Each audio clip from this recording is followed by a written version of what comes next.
F'deċiżjoni bla preċedent, it-tlieta filgħodu l-Qorti Kostituzzjonali ordnat li Deputat Kummissarju Silvio Valletta jitneħħa immedjatament mill-investigazzjoni relatata mal-qtil tal-ġurnalista Daphne Caruana Galizia u li kull xogħol li jagħmel fil-kors tal-investigazzjoni jiġi eżaminat. Dan ifisser li issa trid tinħatar persuna oħra biex tieħu post Silvio Valletta u sabiex jerġa' jsir ix-xogħol li kien sar minnu. F'sentenza twila u dettaljata l-imħallef Silvio Meli qal li huwa naturali li jitqajmu dubji leġittimi f'dal każ.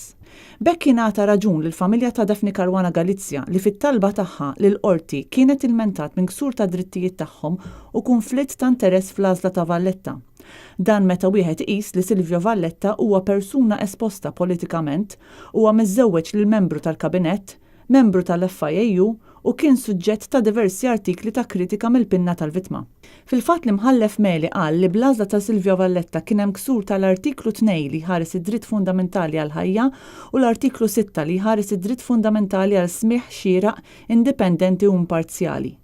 Dan ifisser li l-eredi tal-vittma kienu qed ikunu mċaħda mid-dritt tagħhom li l-investigazzjoni ssir b'mod trasparenti u lil hinn minn kull suspett u dubju. Għal-familja Caruana Galizia deru l-avukati Therese Comodini Kakija, Yves Borg Costanzi u Jason Azzoppardi.